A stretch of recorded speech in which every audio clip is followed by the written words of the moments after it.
बात करेंगे मेटफॉर्मिन के बारे में। मेटफॉर्मिन वो दवाई है जो हर एक डायबिटीज का मरीज खाता है और मेटफॉर्मिन के बारे में अलग अलग तरह का बात लोगों को पता है। खास करके ये वीडियो MBBS डॉक्टर के लिए है जो कि मेटफॉर्मिन लिखते हैं। मेटफॉर्मिन के बारे में एक अफवाह फैला हुआ है, ये प्लांट का डेरिवेटिव है। तो सबसे पहले जान लीजिए मेटफॉर्मिन कैसे बनता है। Metformin is a biguanide. Biguanide group का दो दवाई होता है, एक फेनफॉर्मिन और एक मेटफॉर्मिन।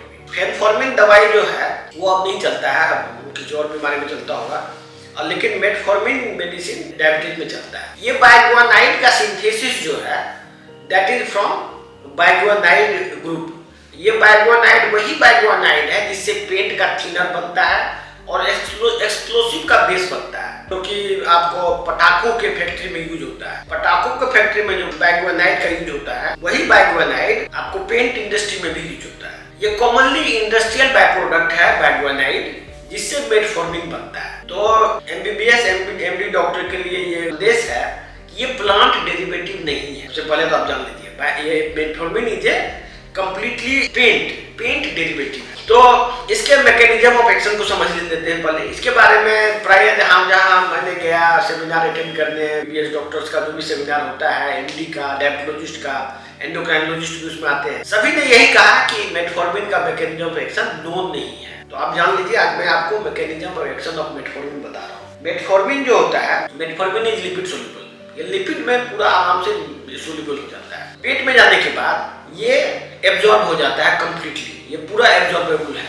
एब्जॉर्ब होने के बाद ये लीवर में जाता है।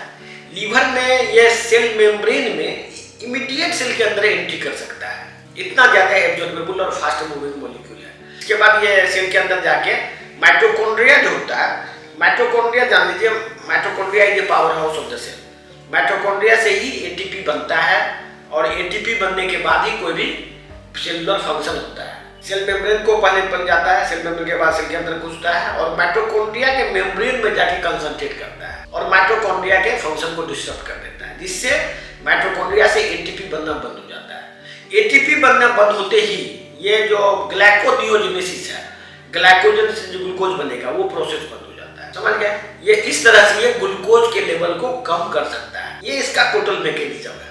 लेकिन इसका जो मेन दुष्प्रभाव है वो ये है, माइटोकॉन्ड्रिया के फंक्शन को डिस्टर्ब करने के बाद ये एरोबिक रेस्पिरेशन को भी डिस्टर्ब कर देता है, क्योंकि aerobic respiration is due to mitochondria और बॉडी में लैक्टिक एसिड का सिंथेसिस को बढ़ा देता है। ये इसके बारे में दूसरे जो नेचुरोपैथ है, डॉक्टर वैशाली का वीडियो में आप देखे होंगे, उन्होंने बताया है कि लैक्टिक एसिड के बढ़ जाने से कैसे किडनी डैमेज होता है। जो हम लोग बात कर रहे थे, ये जो ATP के सिंथेसिस को बंद कर देता है, एक तरह से इसी को यही प्रोसेस, यही फंक्शन हर एक टाइप का रेस्पिरेटरी पॉइजन करता है। रेस्पिरेटरी पॉइजन में आता है सल्फोन, जो कि सल्फोन जो सल्फोनामाइड वगैरह जो दवाई है, या आप जो सेल्फॉस का दवाई जो खाते हैं, जो दिया जाता है गेहूं में कीड़ा मारने का, वो भी दवाई रेस्पिरेटरी पॉइजन है। तो ये metformin is a respiratory poison which inhibit the synthesis of ATP from mitochondria and it disrupt the mitochondrial function।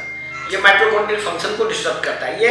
ये मैकेनिज्म आपको ऑन्कोलॉजी की किताब में मिल जाएगा, माइटोकॉन्ड्रिया किस तरह से ऑन्कोलॉजी में यूज होता है, और मेटफॉर्मिन का आप जो हायर स्टडी के बुक में पढ़ेंगे इसका मैकेनिज्म एक्शन दिया हुआ है। इस ढंग से ये जो पेंट है, पेंट को दवाई बना दिया गया है। एक्चुअली में माइटोकॉन्ड्रिया में लॉन्ग रन में ये माइटोकॉन्ड्रियल फंक्शन को डिस्टर्ब करता है, ये लीवर को भी खराब करता है।